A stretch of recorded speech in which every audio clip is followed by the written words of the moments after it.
Kevin Archer was 38 years old when his wife of 12 years threw him out of their Chicago townhouse, exactly 17 minutes after signing the biggest business deal of her career. She didn't know that he was the one who made that $33 million contract possible. She had no idea who really signed off on that deal. And when she found out 3 days later, everything she thought she knew about her success would shatter into 1,000 pieces. The betrayal happened on a Tuesday evening in late November 2024.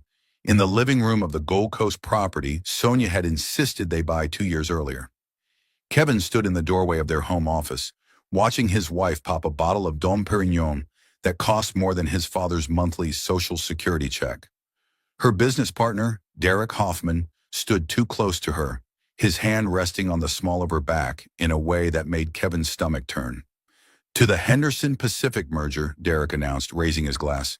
$33 million, baby. We're in the big leagues now." Sonia's laugh was bright and sharp, nothing like the soft laugh Kevin had fallen in love with 13 years ago at Northwestern's business school. She was wearing the charcoal Armani suit he'd never seen before, her dark hair swept up in a style that probably cost $200 at that salon in River North. She looked powerful, untouchable, nothing like the woman who used to eat ramen with him in their studio apartment, planning a future they'd build together. "We did it," Sonia said, her eyes locked on Derek's. Not on Kevin. Never on Kevin anymore. Kevin cleared his throat. "Congratulations, Sonia. That's incredible news." She turned, and for just a moment, he saw something flicker across her face. Annoyance? Guilt? It vanished before he could name it. "Kevin." She said his name like an obligation. "I didn't realize you were home." "I live here," he said quietly. Derek smirked, the same smirk Kevin had hated for the past 18 months, ever since Sonia brought him on as her business partner at Elevate Consulting Group. Derek was everything Kevin wasn't. Yale educated, from old money, connected to every major player in Chicago's business scene. His family owned half of Wilmette. "Pour Kevin a glass," Derek said, waving his hand dismissively. "Let him celebrate with us." The condescension in his voice was unmistakable. Kevin had heard that tone before, from Sonia's father at their wedding, from her brother at family dinners, from the country club members who could never quite remember his name. It was the sound of people who'd never had to work for anything, looking down at someone who had. "Actually," Sonia said, setting down her glass, "Kevin, we need to talk. If you enjoy stories of shocking betrayals, sweet revenge, and justice against the wealthy and arrogant, like this video and subscribe to the channel now. There are brand new stories here every day, each one more intense and interesting than the last one. And tell me the first thing that came to your mind when you saw this." Derek excused himself with a knowing nod, taking the bottle of champagne with him to the kitchen. The sound of his expensive Italian loafers clicking against their hardwood floors echoed through the suddenly silent room. Sonia folded her arms, and Kevin noticed she'd taken off her wedding ring. His heart, already sinking, dropped into his stomach. "I want a divorce," she said flatly. No preamble, no apology, just 5 words that ended 12 years of marriage. Kevin felt the room tilt slightly. "What?" "Don't act surprised, Kevin. We've been unhappy for years. You know it. I know it." "I don't know it," he said, his voice cracking despite his effort to stay calm. "Sonia, what are you talking about? We're going through a rough patch, sure, but—" "A rough patch?" She laughed, harsh and bitter. "Kevin, look at yourself. You're a mid-level IT manager at a community college making $62,000 a year. I'm closing multi-million-dollar deals. We're not in the same league anymore." The words hit him like physical blows. Kevin managed IT systems for Northwestern Illinois Community College, the same place where he'd started as a help desk technician 10 years ago, working his way up while Sonia built her consulting empire.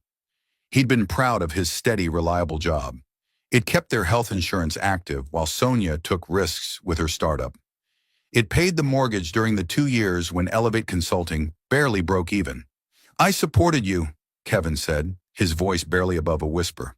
"When you wanted to start your business, who paid the bills? Who believed in you when your own parents said you'd fail?" "And I appreciate that," Sonia said, but her tone suggested otherwise. "But that was years ago, Kevin. I've outgrown this marriage. I've outgrown you. Is this about Derek? Her silence was answer enough. Kevin felt something inside him crack. Not break, not yet, but definitely crack. How long? Does it matter? Yes, it matters. You're my wife. 6 months, she said, and there wasn't even the decency of shame in her admission. He understands my ambitions. He operates in the same world I do. You'd be happy staying in that little IT job forever, fixing professors' email passwords and feeling satisfied with mediocrity. The cruelty of it took his breath away. This wasn't the woman he'd married. The Sonia he'd fallen in love with had been driven, yes, but also kind. She'd held his hand at his father's funeral. She'd celebrated when he got his first promotion. She'd promised him they were partners, building something together. I want you out tonight, Sonia continued, her voice cold and businesslike now. Derek's already contacted his attorney. We'll handle the divorce quickly and cleanly. You'll get what's fair. Fair? Kevin laughed, but there was no humor in it. What's fair, Sonia? Half of everything you built on my support? Half of the business I helped fund in the beginning? You put in $12,000 4 years ago, she snapped. I've made millions since then. Don't confuse your small contribution with actual partnership. Something shifted in Kevin's chest. The crack widened. He thought about the late nights he'd worked on Elevate's website design, free of charge. The connections he'd made through his college's business advisory board, introducing Sonia to potential clients. The countless family dinners he'd suffered through with her condescending parents, smiling through their barely concealed contempt because Sonia asked him to keep the peace. But there was something else, something Sonia didn't know, something that had happened just 3 weeks ago in a conference room in Dallas. Kevin had a second job, freelance IT consulting for high-level corporations, work he did under his mother's maiden name, Kevin Williams. It was selective, high-paying contract work that he'd kept separate from his regular employment, building a reputation in cybersecurity and enterprise systems. Sonia didn't know about it because she'd stopped asking about his work 2 years ago, stopped caring about anything that didn't directly benefit her empire. One of his biggest clients was Henderson Global Technologies, a multinational corporation looking to expand into new markets. 3 weeks ago, their CEO, James Henderson, had asked Kevin to vet a potential merger partner. Henderson Global was considering a $33 million contract with a Chicago-based consulting firm. That firm was Elevate Consulting Group. Kevin had spent a week analyzing Elevate's systems, security protocols, and business operations. He'd written a comprehensive report.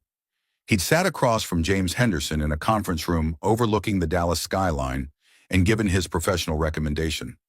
They're solid, Kevin had said. Their systems are robust, their client retention is impressive, and their growth trajectory is sustainable. I'd approve the deal. James Henderson had signed off based on Kevin's endorsement. The deal Sonia just celebrated, the deal that made her feel entitled to throw away their marriage, existed because her mediocre husband had vouched for her company's credibility. She had no idea.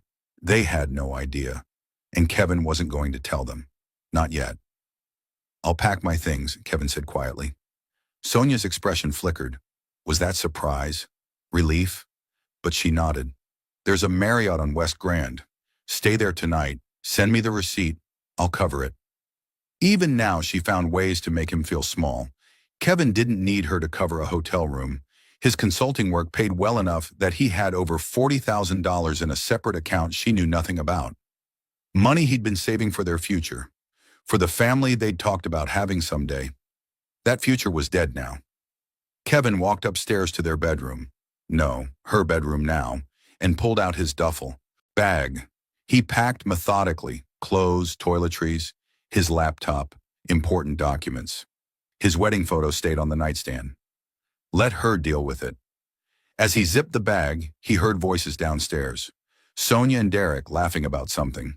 Planning their future, probably. Their successful, wealthy, perfectly matched future. Kevin pulled out his phone and opened his email. He scrolled to a message from James Henderson, sent just 2 hours ago. Kevin, final contract signed and executed. The Henderson-Elevate merger is official as of 4 p.m. CST today. Your assessment was crucial to our confidence in this partnership. The board wants to express their gratitude. Dinner next month in Dallas? We have another project that needs your expertise. James Kevin stared at the email for a long moment. Then he forwarded it to his personal archive and deleted it from his phone. He'd need that later. Not now, but soon. He carried his bag downstairs. Sonia and Derek were back in the living room, sitting too close on the leather couch Kevin had helped assemble when they moved in. Neither of them looked at him as he headed for the door. "Kevin!" Sonia called out when his hand touched the doorknob. He turned, some foolish part of him hoping she'd change her mind, realized her mistake, asked him to stay. "Leave your key on the table," she said. Kevin pulled his house key off his key ring and set it down on the entry table, next to the silver bowl they'd received as a wedding gift from his grandmother. The old woman had died 6 months later. She'd loved Sonia like a daughter. "Goodbye, Sonia," Kevin said. She didn't respond. Derek raised his champagne glass in a mocking salute. Kevin walked out into the cold Chicago night, his breath visible in the November air. He loaded his bag into his Honda Accord, a reliable 7-year-old car that Sonia's friends had mocked at dinner parties, and sat in the driver's seat for a moment, letting the reality sink in. 12 years. Over. Just like that. His phone buzzed. A text from Sonia's brother Andrew. "Heard the news. About time. Sonia deserves someone on her level." Kevin didn't reply. He started the car and drove, not to the Marriott on West Grand, but to his father's small house in Rogers Park. The old man was probably asleep already. It was past 9. But Kevin needed to be somewhere that felt real, somewhere that remembered who he was before Sonia's world had swallowed him whole. The house was dark when he arrived. Kevin let himself in with his spare key and quietly made his way to the guest room, the same room he'd slept in growing up. His father had kept it exactly the same twin bed, the same desk where Kevin had written his college application essays, the same window overlooking the small backyard. He lay down without undressing, staring at the ceiling in the darkness. His phone buzzed again. Another text, this time from Derek. "No hard feelings, man. Just business. Just business." As if stealing another man's wife was a corporate merger. As if destroying a marriage was a negotiation tactic. Kevin pulled up Henderson Global's contact information on his phone. James Henderson's direct line. He could call right now. He could tell James that the CEO of Elevate Consulting Group was having an affair with her business partner, that she'd just blown up her marriage minutes after signing the contract. He could suggest that perhaps Henderson Global should reconsider partnering with someone of questionable character. He could destroy everything Sonia had worked for with a single phone call. His finger hovered over the call button. But no, that would be too quick, too simple. Sonia and Derek thought they'd won. They thought Kevin was just the disposable husband, the mediocre IT guy who'd served his purpose and could be discarded now that Sonia had reached the upper echelons of Chicago's business world. They had no idea what was coming. Kevin put his phone down and closed his eyes. Tomorrow he'd call his own attorney, not some country club lawyer like Derek's guy, but Maria Rodriguez, a fierce divorce attorney from Pilsen who'd built her practice representing underdogs against entitled spouses. She'd handled the divorce of one of Kevin's colleagues at the college, and she'd gotten him full custody and half of everything. Tomorrow he'd also send a carefully worded email to James Henderson, not revealing the personal connection yet, but asking some pointed questions about Henderson Global's ethics policies regarding business partners. Just planting seeds, just creating questions. Tomorrow he'd start documenting everything. The timeline of Sonia and Derek's affair, the financial records he had access to, the emails he'd saved over the years showing how Sonia had undervalued his contributions to her business. But tonight, Kevin just lay in his childhood bed and let himself feel the full weight of the betrayal. His phone buzzed one more time. He almost ignored it, but something made him check. It was an email from James Henderson's assistant.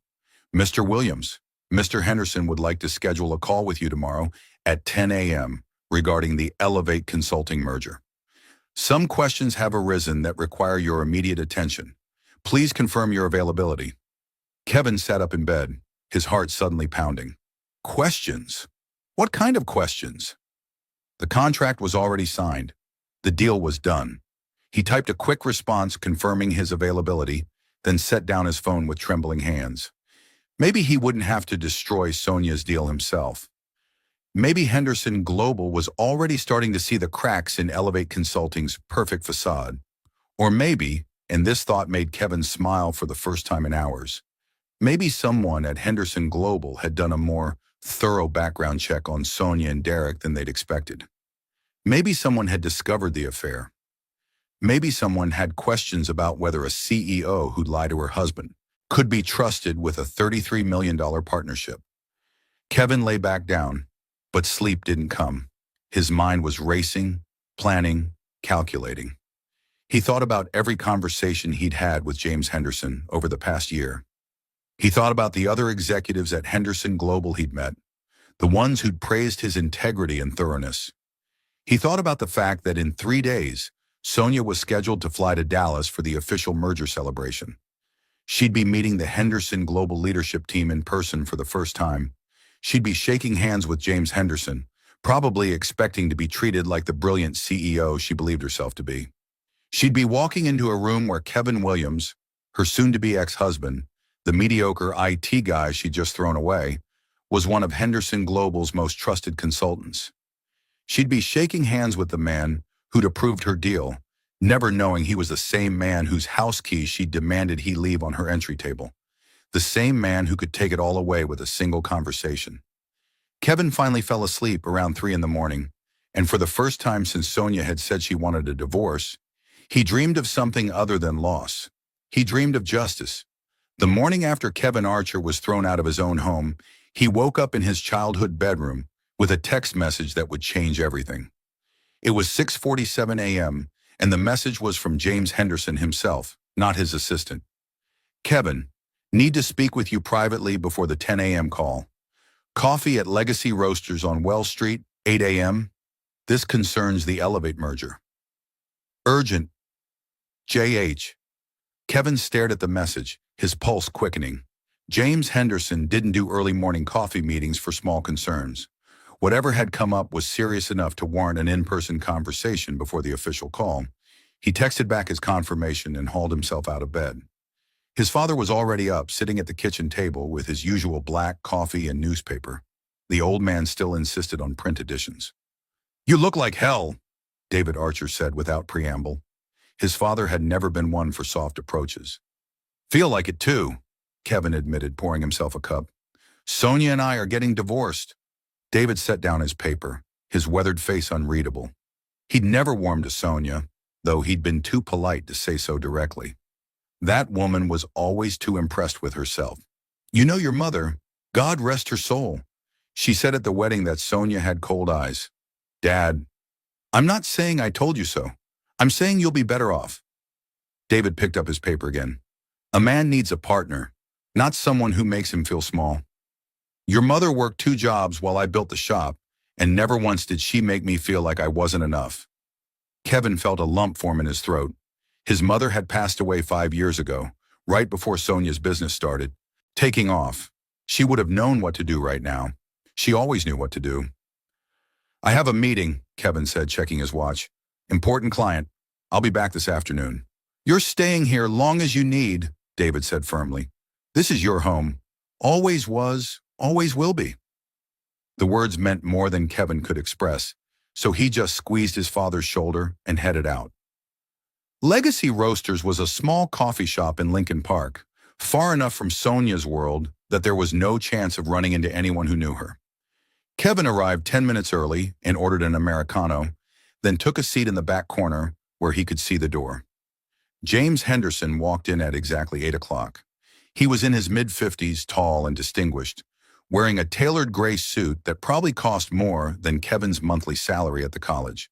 But unlike Derek Hoffman's ostentatious displays of wealth, Henderson carried himself with understated confidence.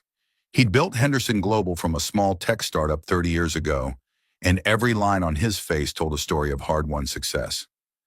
"Kevin," Henderson said, shaking his hand firmly before sitting down. He'd brought his own coffee. "Thanks for meeting on short notice." "Of course. Your message said it was urgent."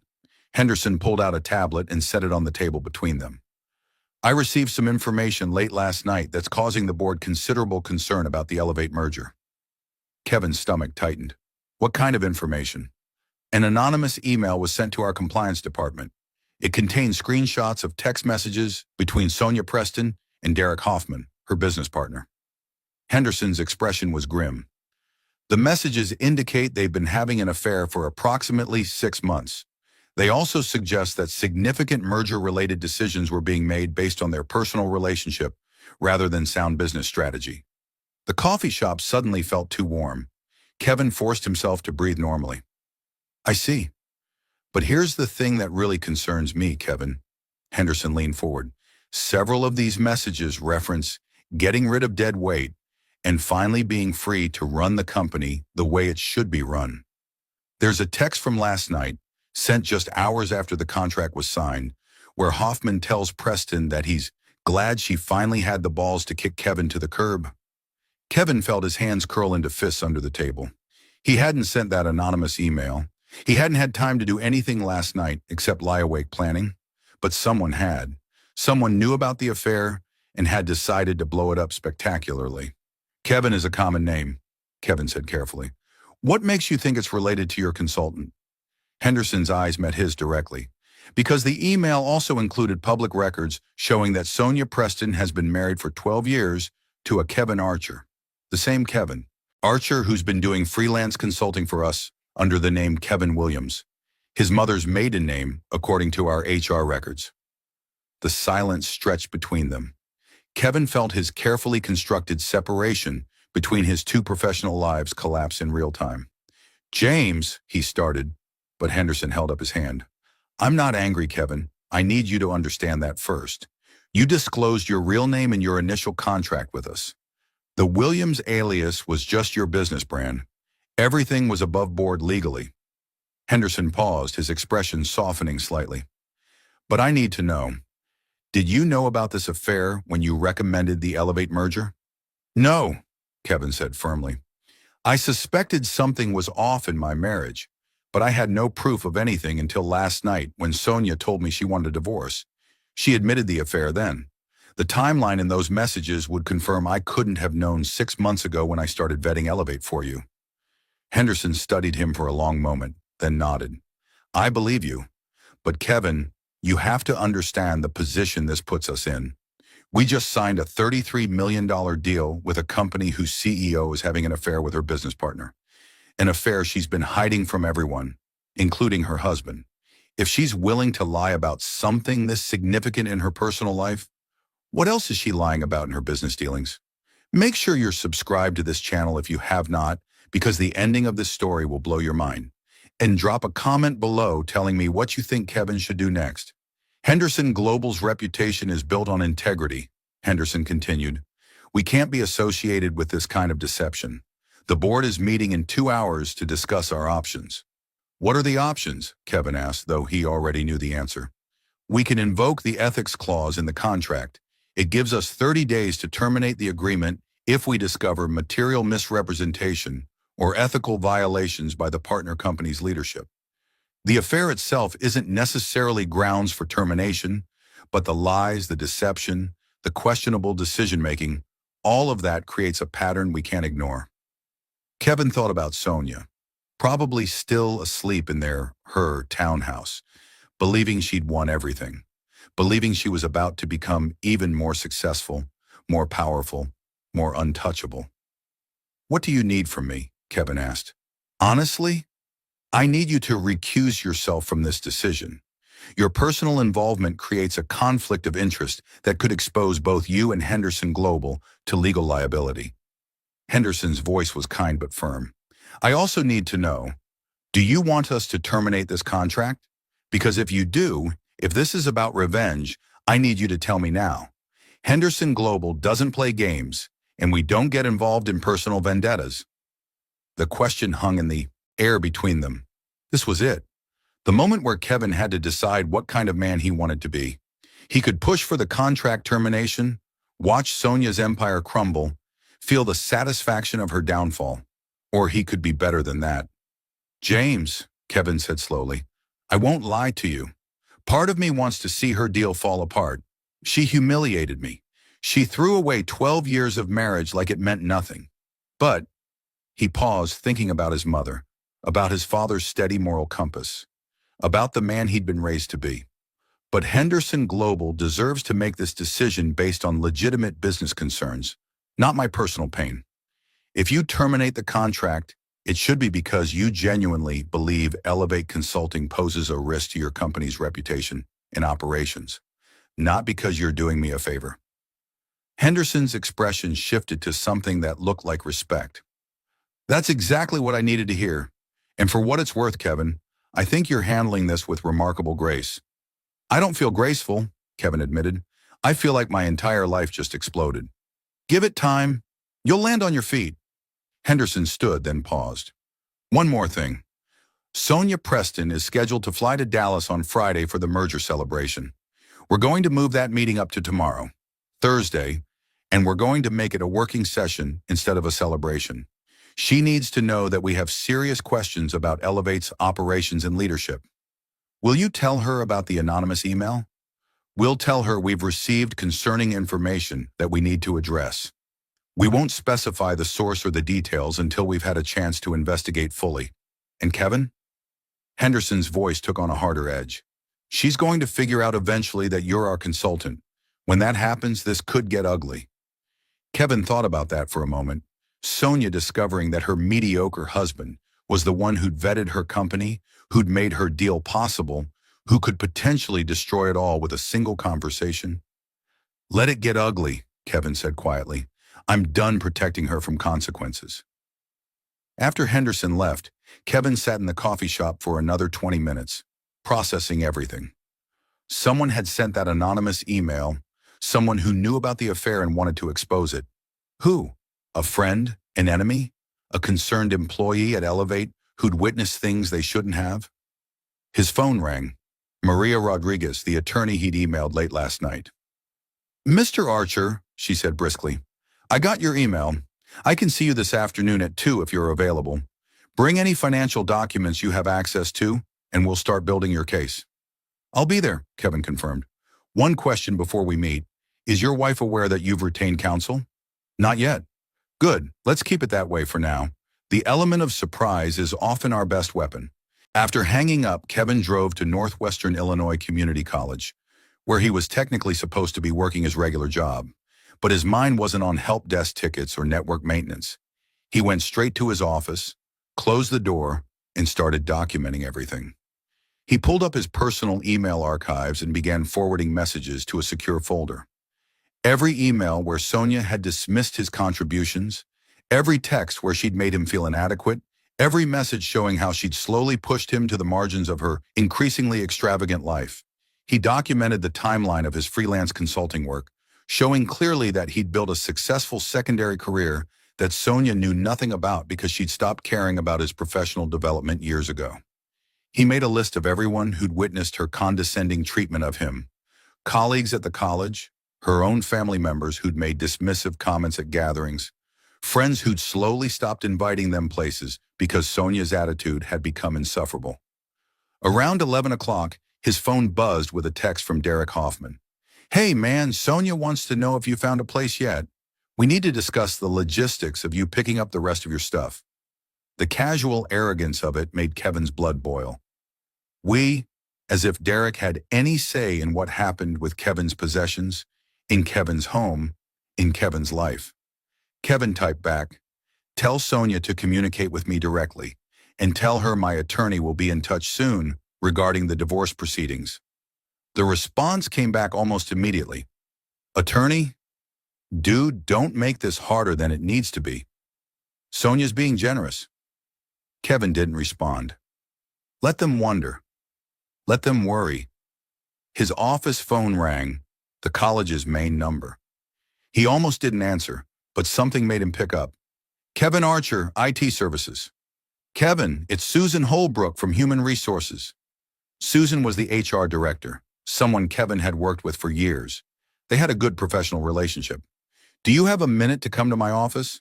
Something's come up that I need to discuss with you. His stomach dropped. Is everything okay? Just come to my office, please. It's important. Kevin walked across campus to the administration building, his mind racing. Had Sonia somehow gotten him fired? Did she have that kind of reach?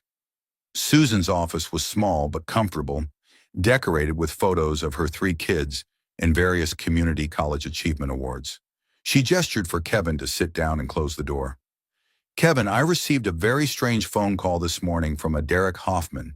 He claimed to be your wife's business partner. Susan's expression was carefully neutral.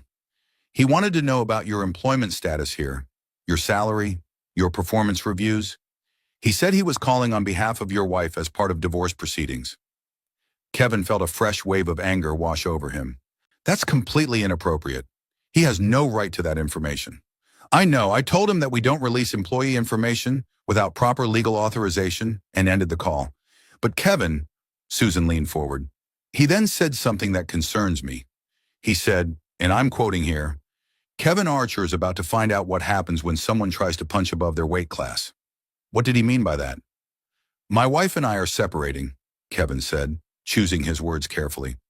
Her business partner is involved.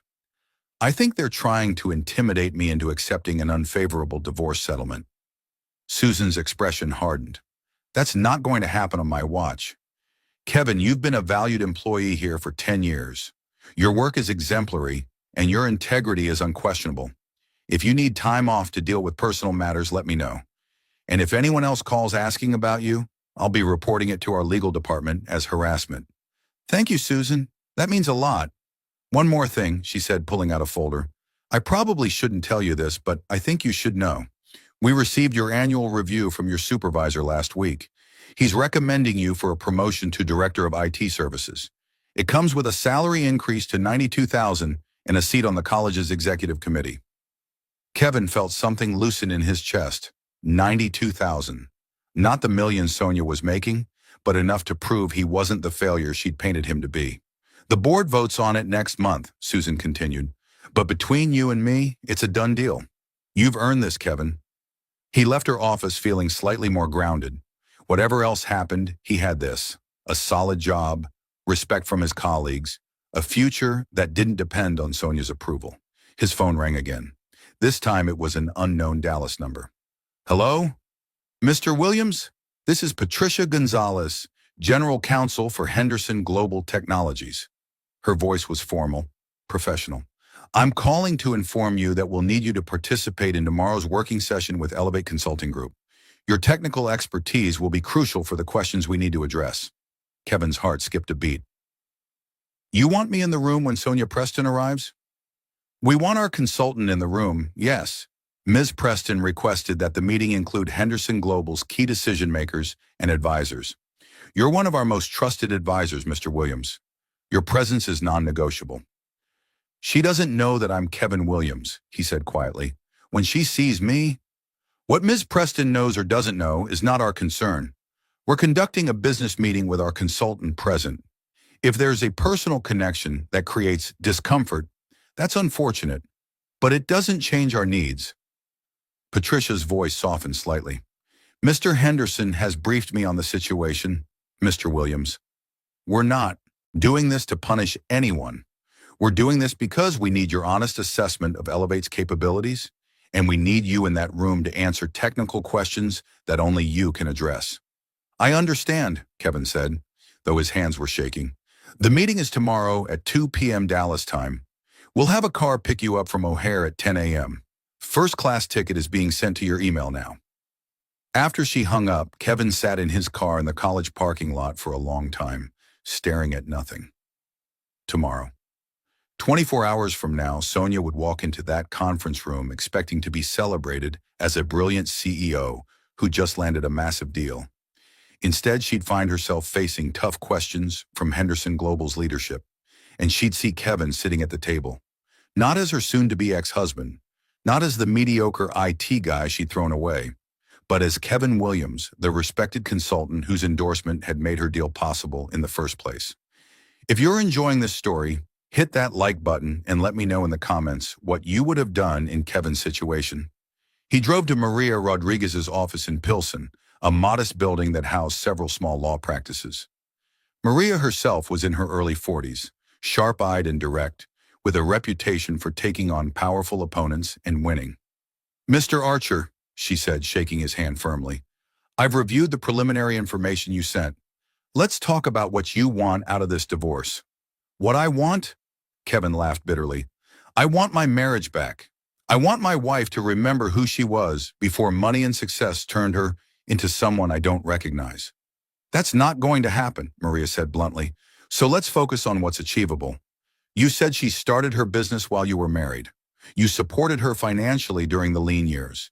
You may have a claim to a significant portion of her assets. She said I only contributed $12,000. Doesn't matter. Illinois is an equitable distribution state. Marital assets are divided fairly, not necessarily equally, but the court looks at non-financial contributions too. You supported her emotionally, you maintained the household, you provided stability that allowed her to take risks. All of that has value." Maria pulled out a legal pad. "Tell me everything. Start from the beginning. How did you meet? When did her behavior change? What assets do you know about?"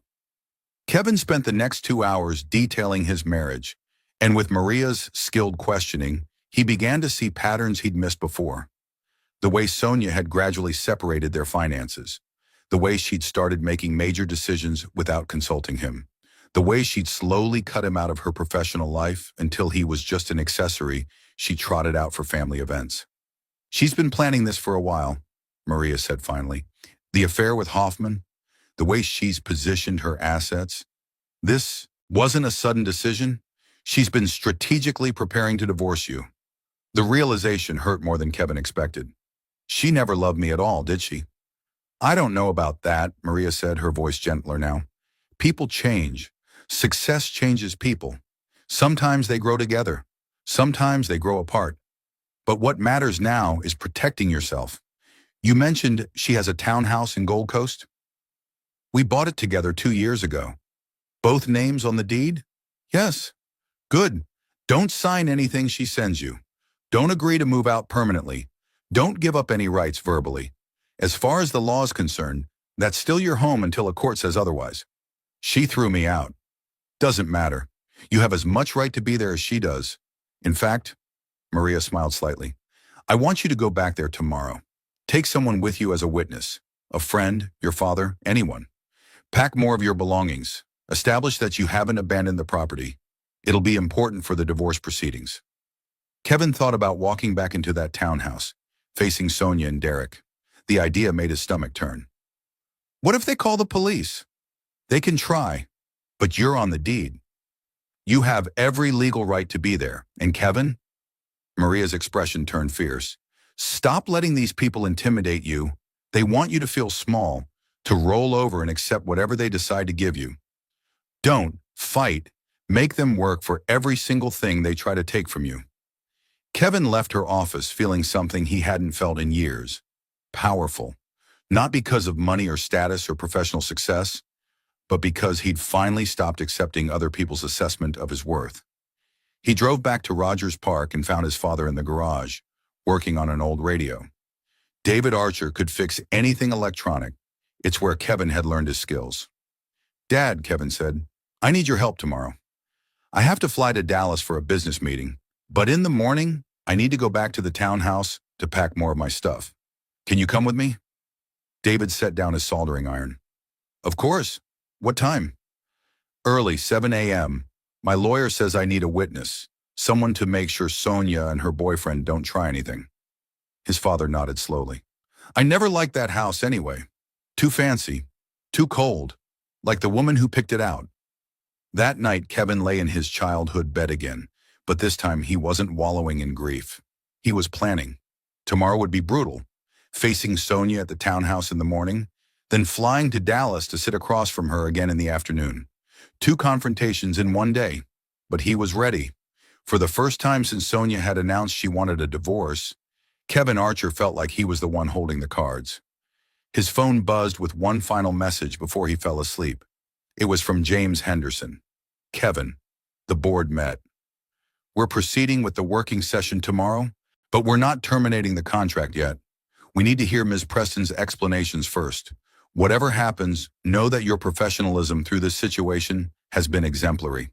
You're a good man caught in a bad situation. That won't be forgotten. Kevin read the message 3 times, then set his phone down. He didn't want revenge. He didn't want to destroy Sonia's deal out of spite, but he did want her to know, to really understand, that the man she'd dismissed as mediocre, the man she'd thrown away like trash, was someone she should have valued all along. Tomorrow she'd learn that lesson. Whether she'd understand it was another question entirely. The next morning, Kevin and his father arrived at the Gold Coast townhouse at 7:15 a.m. Kevin still had his key. The one he'd left on the entry table had been a spare. He'd kept his original set because some part of him hadn't fully believed the marriage was really over. Now, standing on the front steps of the home he'd helped buy, helped maintain, helped turn into something beautiful, Kevin realized this was real. This was happening, and there was no going back. "Ready?" David Archer asked, his weathered hand on his son's shoulder. "No," Kevin admitted, "but let's do it anyway." He unlocked the door and stepped inside. The smell hit him first, unfamiliar cologne, expensive and heavy. Derek's cologne. The man had spent the night in Kevin's home, probably in Kevin's bed. Kevin felt his jaw clench, but he forced himself to stay calm. He had a witness. He had a lawyer. He had rights. The living room showed evidence of their celebration. Empty champagne bottles, 2 glasses still on the coffee table. Sonia's shoes kicked off near the couch. Kevin walked past it all toward the stairs.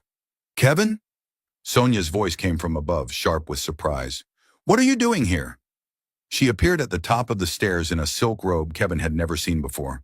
Her hair tousled, her expression shifting rapidly from shock to anger. Derek appeared behind her, shirtless, his smug expression faltering when he saw David Archer standing in the doorway. "I'm collecting my belongings," Kevin said evenly. "This is my father, David. He's here as a witness." "A witness?" Sonia laughed, but there was an edge to it. "Kevin, this is ridiculous. We already discussed—" "We discussed nothing," Kevin interrupted. "You made a unilateral decision to end our marriage and demanded I leave. But legally, this is still my home. My name is on the deed. And my attorney advised me not to abandon the property." "Your attorney?" Derek scoffed. "Come on, man, don't make this ugly. Sonia's offering you a generous settlement." "I haven't seen any settlement offer," Kevin said, starting up the stairs. "And until I do, I'm within my rights to access my own property." Sonia moved to block his path, but David's voice cut through the tension. "Miss Preston, I suggest you step aside. My son has every legal right to be here, and you're witnessing his actions to prove he's not removing any property that doesn't belong to him. We have a detailed list of his personal items, and I'm recording this on my phone right now. Everything is being documented." Kevin looked at his father in surprise. He hadn't known about the recording, but David gave him a slight nod. Smart. Everything would be documented. Sonia's face flushed red, but she moved aside. Kevin brushed past her and Derek, heading for the bedroom he'd woken up in every morning for 2 years. The bed was unmade, sheets twisted, evidence of what had happened there last night. He felt sick, but he pushed through it. He pulled out his largest suitcase and started packing methodically. Clothes, shoes, personal items. The watch his mother had given him for his 30th birthday, his laptop from the home office, his books, his documents. "You can't take that," Derek said, pointing to the laptop. "That's community property." "It's my personal laptop that I use for my freelance consulting business," Kevin said without looking at him. "It's not community property. Everything I'm taking is mine alone." "Freelance consulting?" Sonia's voice was sharp. "What are you talking about?" Kevin paused, his hand on the laptop case. This was it. The moment he could reveal everything or keep his cards close. He chose the latter. "I have a second job, Sonia. Have had for years. You never asked about it, so I never mentioned it." He zipped up the laptop case. "Turns out I'm not as mediocre as you thought." He saw something flicker across her face. Confusion, maybe the beginning of concern. But she quickly masked it with anger. "If you've been hiding income, Kevin, that's going to look very bad in divorce proceedings." "I haven't hidden anything. It's all properly reported, taxed, completely legal. My attorney has all the documentation." He moved to the closet, pulling down boxes from the top shelf. "Unlike some people, I don't believe in deception. The implication hung in the air. Derek stepped forward aggressively, but David appeared in the doorway. I wouldn't do that, young man, David said quietly. We're recording everything, remember? You lay one hand on my son, and you'll be explaining it to the police. Derek backed off, but his expression was murderous. Kevin continued packing, moving through the room with systematic efficiency. Every item he took was legitimately his. He wanted no legal complications. The wedding photo stayed on the nightstand. Let Sonia deal with it. As he carried his first load downstairs, Sonia followed him, her voice taking on a pleading quality he hadn't heard in years. Kevin, please, can we talk about this rationally? I know I hurt you. I know I should have handled things better. But we can work out a fair agreement without lawyers and courts and all this drama. Kevin set down his suitcase and turned to face her. Really look at her, the woman he'd loved for 13 years, the woman he'd supported, believed in, sacrificed for, the woman who'd looked him in the eye less than 24 hours ago and called him mediocre. You threw me out, Sonia. Minutes after celebrating the biggest deal of your career, a deal I helped to make possible, though you don't know that yet. You told me you'd outgrown me. You said I was mediocre. You admitted you'd been cheating on me for 6 months. His voice was calm, almost gentle, which made the words cut deeper. There is no rational conversation to be had here. You made your choice. Now you get to live with the consequences. What do you mean you helped make the deal possible? Sonia's eyes narrowed. You'll find out soon enough. Kevin picked up his suitcase again. I have a flight to Dallas at 11. I need to finish packing. Dallas? Sonia's face went pale. Why are you going to Dallas? Kevin didn't answer. He made 3 more trips between the bedroom and his car, his father standing guard the entire time, making sure Derek didn't try anything stupid. On his final trip, Kevin stopped in the home office, the room where Sonia had spent countless hours building Elevate Consulting, while Kevin supported her in every possible way. The walls were covered with awards, articles, photos of Sonia, with various business leaders and politicians. Not a single picture of Kevin. It was like he'd never existed in her success story. There was one photo he wanted, though. On the corner of her desk, facing away from her usual line of sight, was a picture from their honeymoon in Santorini. They looked impossibly young, impossibly happy. Sonia was laughing at something Kevin had said, her eyes full of love and possibility. He picked up the frame and looked at it for a long moment. That woman, the one in the photo, she was worth 12 years of his life. But that woman didn't exist anymore. Kevin put the photo back exactly where it had been and walked out. In the foyer, Sonia tried one more time. Kevin, please, whatever you're planning, whatever you think you know, let's just talk. Like adults. Like the partners we used to be. We were never partners, Sonia. Not really. I was your support staff, your safety net, the person who made it possible for you to take risks because you knew I'd be there to catch you if you fell. Kevin opened the front door. But you don't need me anymore. You have Derek. You have your success. You have everything you wanted. So why do you look so worried? She didn't answer, but he saw it in her eyes. Fear. Real. Genuine fear. Because Sonia was smart, and she was beginning to realize that something was very wrong. The confident dismissal of last night was cracking. Kevin and his father loaded the last of his belongings into both their cars. As they were pulling away from the curb, Kevin saw Sonia on the phone, pacing in the front window, calling someone. Probably her lawyer, probably Derek's contact at Henderson Global. Too late. Whatever she was trying to do, it was too late. At O'Hare, Kevin hugged his father goodbye. Thank you for this morning. I know it wasn't easy. That woman, David said, shaking his head, she has no idea what she threw away. But she will. Men like us, men with integrity, with loyalty, were rare. She traded gold for glitter. Kevin smiled despite everything. I love you, Dad. Love you too, son. Go show them who you really are. The first-class flight to Dallas was surreal. Kevin had flown for business before, but always economy, always pinching pennies. Henderson Global was treating him like a valued executive. and it felt strange after years of Sonia making him feel like his work didn't matter. He used the flight time to review the technical documentation he'd prepared for Elevate's vetting. He knew Sonia's systems inside and out now. He'd spent a week analyzing every aspect of her business. He knew where the strengths were. He also knew where the weaknesses were, the places where Elevate's rapid growth had created vulnerabilities. He knew things Sonia probably didn't even know about her own company. The car Henderson Global sent to pick him up from Dallas-Fort Worth International was a black Lincoln, driven by a professional chauffeur who called him Mr. Williams with genuine respect. They drove to Henderson Global's headquarters, a gleaming steel and glass tower in the heart of Dallas's business district. James Henderson met him in the lobby personally. "Kevin, thank you for coming on short notice." "Of course, though I have to admit, I'm not sure what to expect from this meeting." "Honestly, neither am I." Henderson guided him toward the elevators. "Ms. Preston will be here in an hour. The board wanted time to brief you on the questions we'll be asking. Some of them are technical, some are about business practices, and some—" He paused as the elevator doors closed. "Some are about leadership and integrity. We need your honest assessment, Kevin, not as Sonia's husband, as our consultant who knows her company's operations."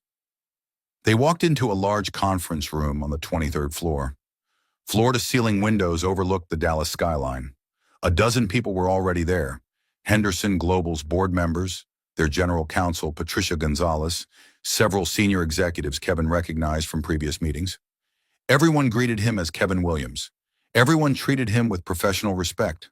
For the first time in years, Kevin felt like he was in a room where people valued his expertise, his judgment, his contributions. Patricia Gonzalez ran through the agenda. They'd asked Sonia to address several specific concerns: the accelerated timeline of several key decisions in the merger process, some financial projections that seemed overly optimistic, questions about Elevate's client retention rates, and concerns about the company's leadership structure. "We're not trying to trick her," Patricia explained. "These are legitimate business questions that arose from a more detailed review of the merger documents. But Mr. Williams, we need you here to verify her technical answers.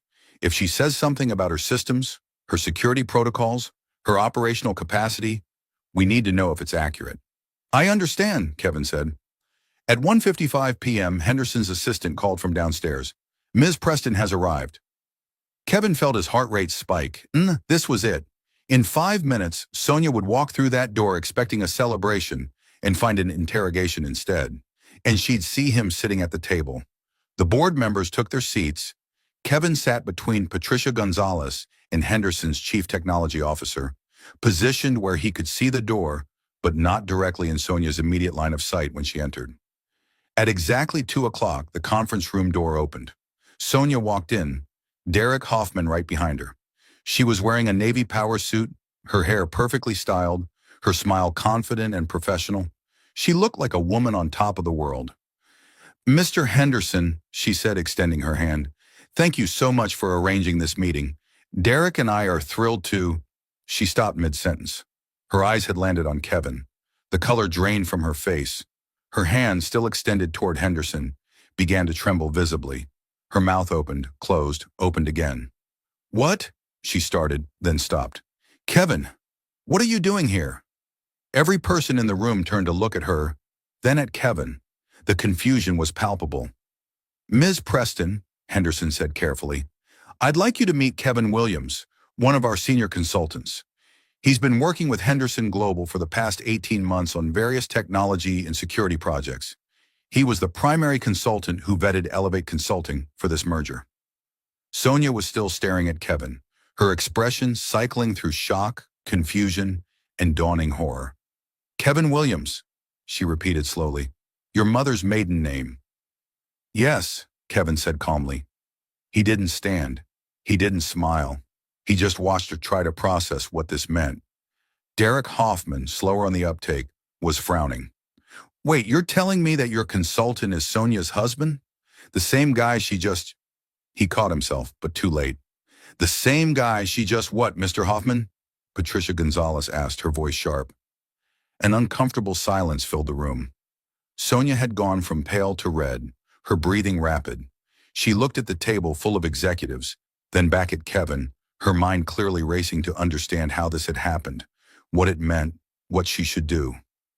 "Perhaps we should all sit down," Henderson suggested. "Ms. Preston, Mr. Hoffman, please." They sat, but Sonia couldn't stop staring at Kevin. He met her gaze steadily, letting her see that he wasn't the broken man she'd thrown out 2 nights ago.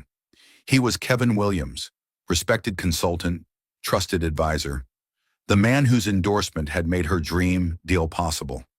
"I think," Henderson began, "we should address the elephant in the room. Yes, Kevin Williams is married to Sonia Preston, or rather was married. Our understanding is that you're in the process of divorcing. Is that correct?" "Yes," Sonia said, her voice barely above a whisper. "We're separating." "And you didn't know that your husband had a consulting business under his mother's maiden name?" Patricia asked. "No, Sonia shot Kevin a look that was equal parts accusation and desperation. "He never told me."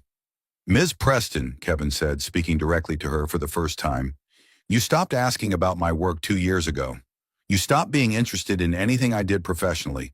You made it clear that my career was insignificant compared to yours. So no, I didn't share details about my consulting business with you. Why would I, when you'd made it abundantly clear that you didn't care?" The words hung in the air, each one landing like a hammer blow. Several board members shifted uncomfortably. Derek started to say something, but Sonia put her hand on his arm, stopping him.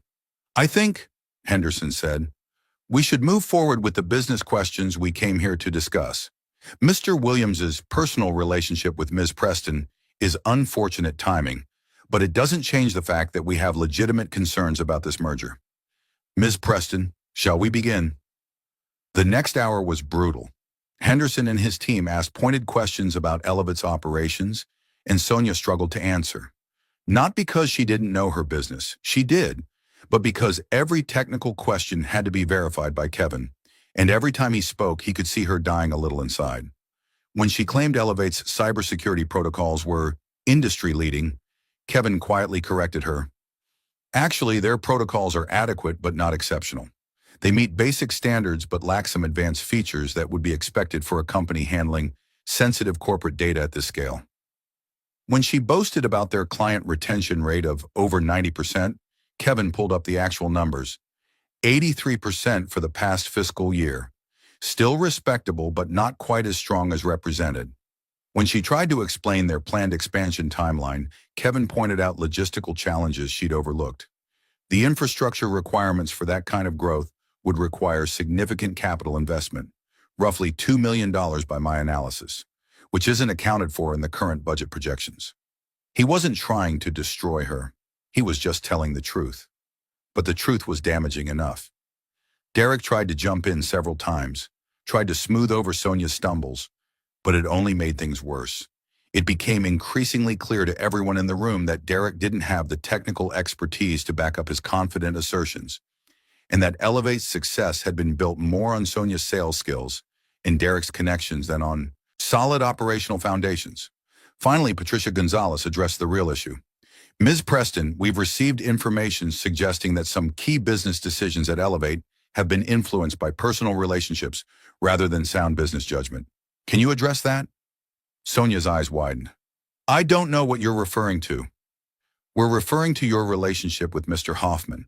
Our information suggests that you and he have been involved personally for approximately 6 months, and that this relationship has impacted your professional decision-making." The silence was deafening. Sonia looked at Kevin, and he saw the exact moment she realized. He'd known. He'd known about the affair, and he'd let her walk into this room blind. "Our personal relationship," Derek said, his voice tight, "has nothing to do with our business capabilities." "Doesn't it?" Henderson asked. "Because from where I'm sitting, it suggests a pattern of deception and poor judgment. You've been lying to Ms. Preston's husband for months. What else are you lying about? What else have you hidden from us in these merger documents?" "Nothing," Sonia said desperately. "Mr. Henderson, I understand this looks bad, but I assure you, our personal situation hasn't affected our business operations.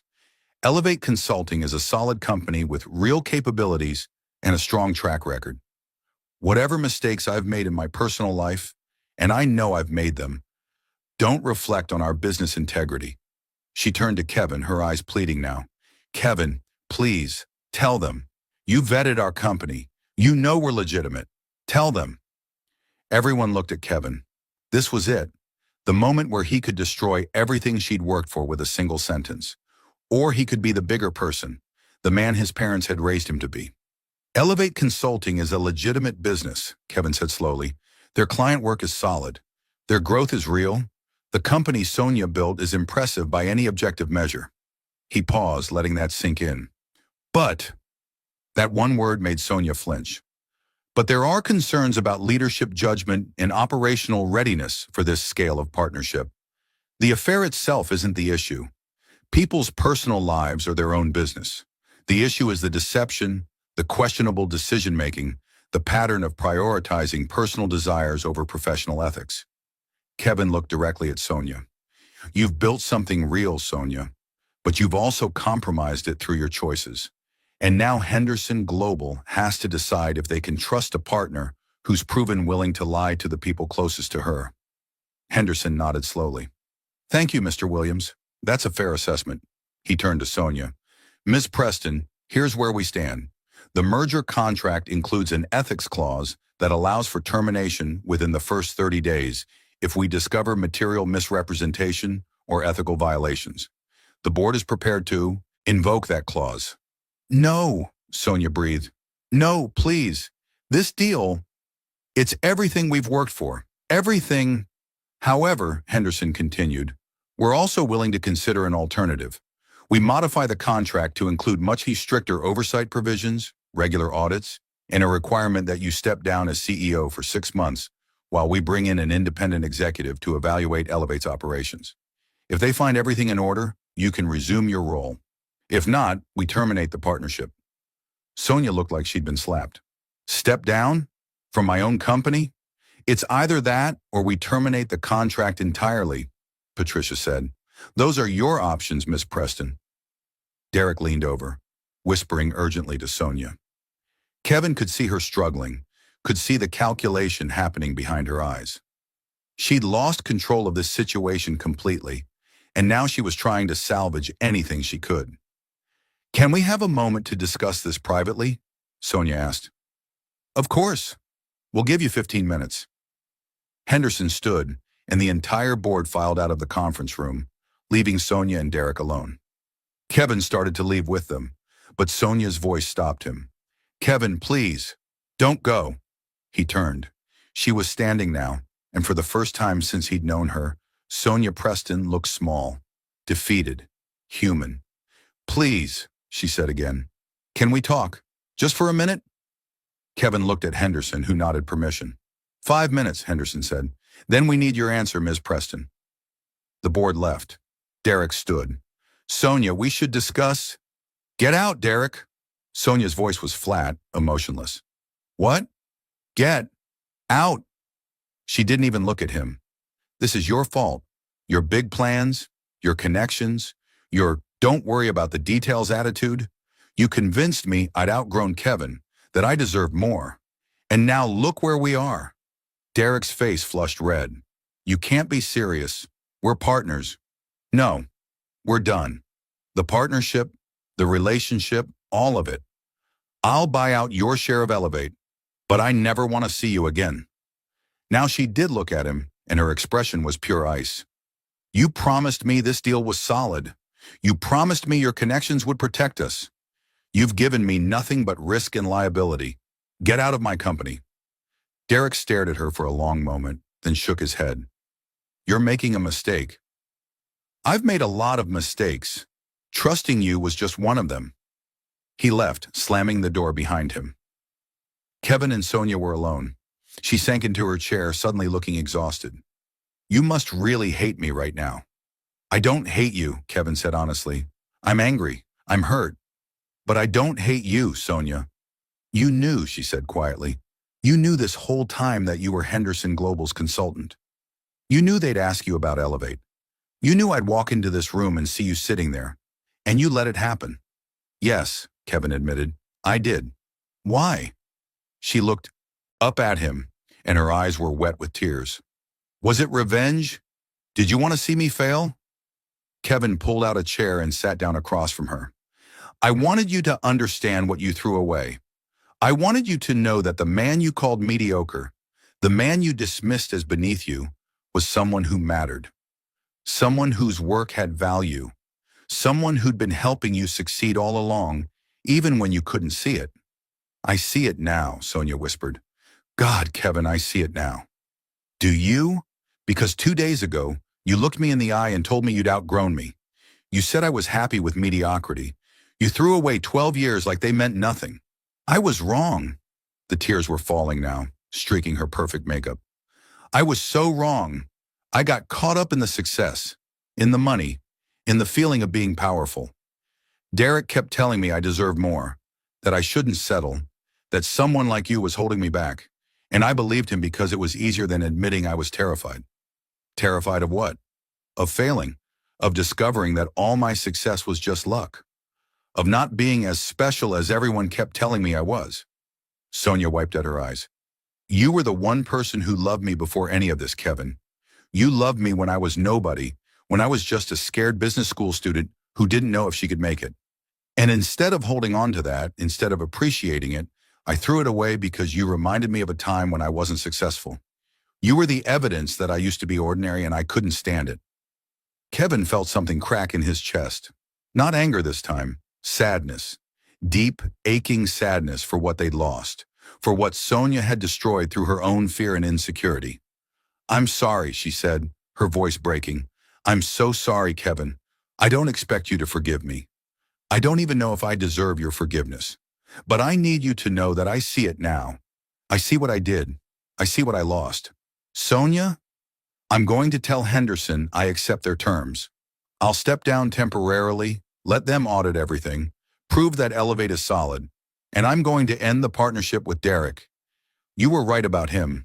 He was using me, using the business, and I was too blind to see it.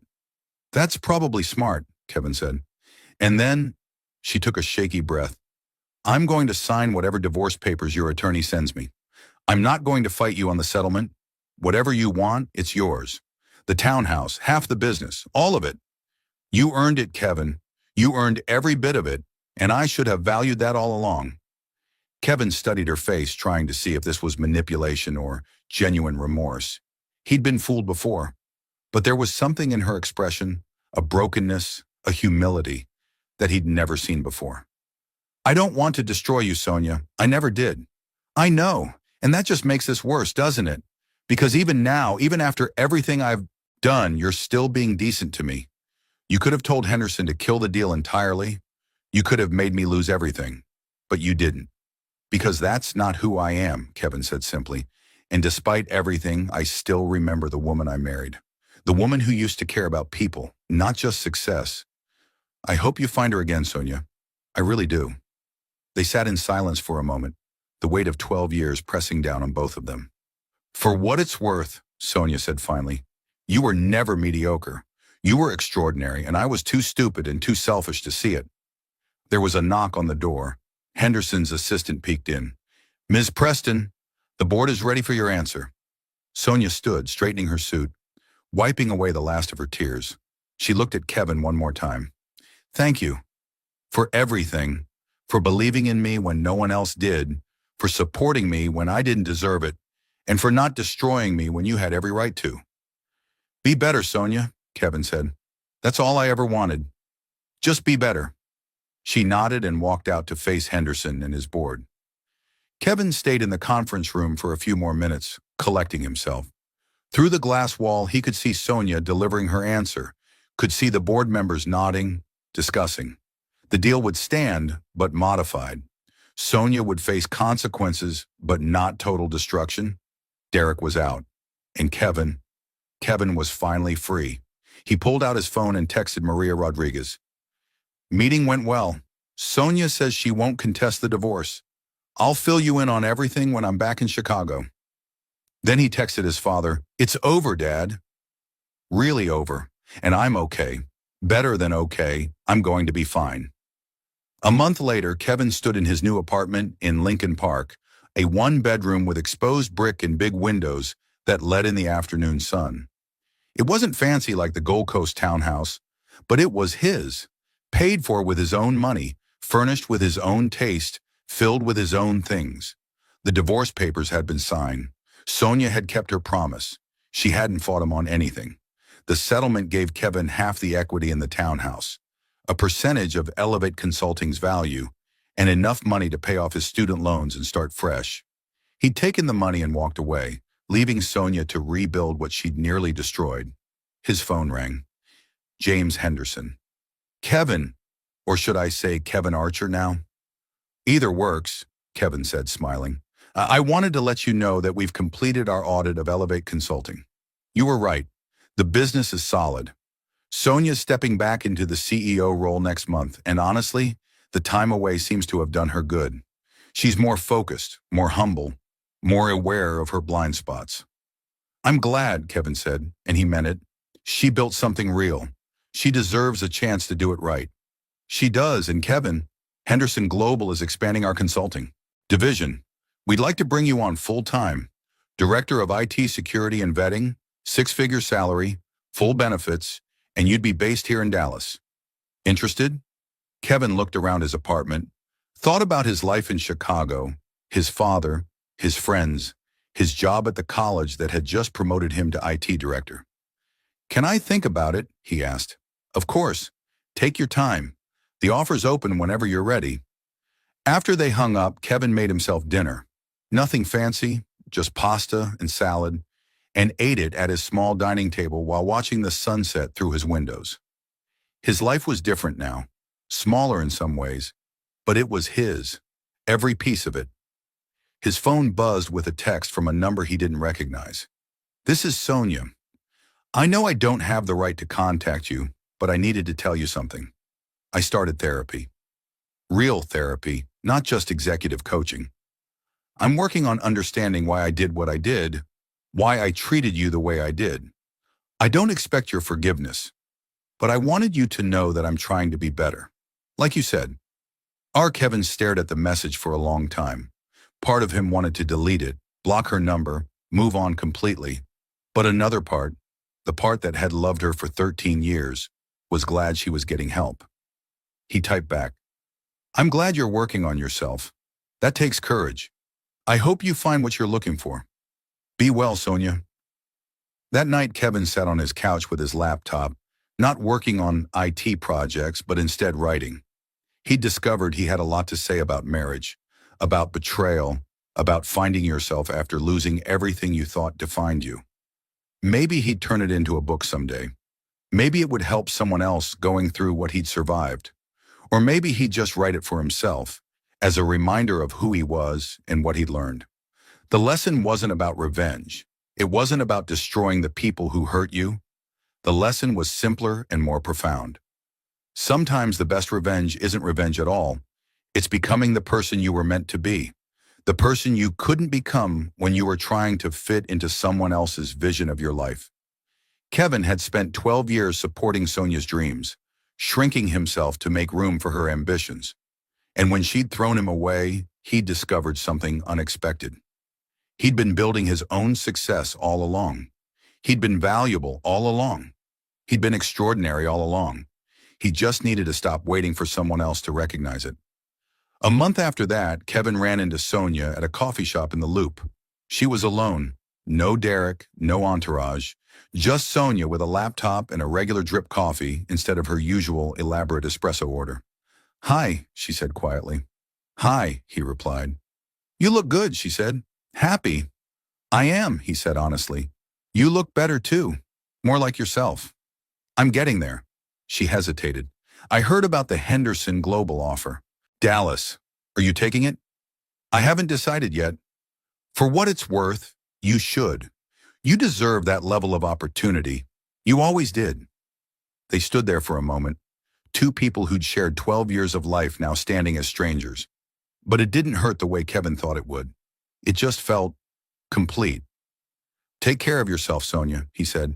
You too, Kevin, and thank you for everything, especially for reminding me that success without integrity is just failure in an expensive suit. He smiled at that. That's pretty good. Did your therapist tell you that? No, she said, returning his smile. You did, In that conference room in Dallas. I've been thinking about it ever since. Kevin walked away feeling lighter than he had in years. He didn't know what the future held, Dallas or Chicago, new opportunities or familiar comforts. But for the first time since he could remember, he was excited to find out. Because whatever came next, he'd be facing it as himself. Completely, unapologetically himself. And that, Kevin had learned, was worth more than any business deal, any marriage, any measure of success someone else tried to impose on him. 6 months later, Kevin accepted the position in Dallas. He left Chicago with his father's blessing and started a new chapter. He made new friends, took up rock climbing, started dating again. Nothing serious yet, but he was open to possibilities in a way he hadn't been in years. Sometimes he still thought about Sonia, wondered how she was doing. He'd heard through mutual acquaintances that Elevate Consulting was thriving under her renewed leadership, that she'd bought out Derek completely, that she was doing good work and treating her employees better. He hoped it was true. He hoped she'd learned from their shared disaster of a marriage. He hoped she'd become the person she was always capable of being. But mostly, Kevin thought about himself, about the man he'd become through the fire of betrayal and the hard work of rebuilding, about the career he'd built through talent and integrity, about the life he was creating on his own terms. And he realized something profound. Sonia had been right about one thing. They had outgrown each other, just not in the way she'd thought. She'd outgrown the version of herself who needed Kevin's support to feel secure, and Kevin had outgrown the version of himself who measured his worth by someone else's approval. They'd both had to lose everything to find out who they really were. It was painful, brutal, devastating, but ultimately necessary. Sometimes Kevin reflected on quiet Sunday mornings in his Dallas apartment. Sometimes love isn't enough. Sometimes people need to be broken down completely to rebuild themselves into something stronger. And sometimes the greatest act of love is letting someone go, even when, especially when, they've treated you terribly. Because holding on to anger, seeking revenge, trying to destroy the person who hurt you, that doesn't set you free. It just keeps you trapped in their story. Kevin had chosen a different path. He'd chosen to tell his own story, build his own success, define his own worth. And in the end, that was the ultimate victory. If you enjoyed this story, like this video, and leave a comment telling me what you thought. And if you're not already subscribed to the channel, please subscribe and hit the notification bell to get alerts for new stories like this one. Thanks for watching, and I'll see you next time.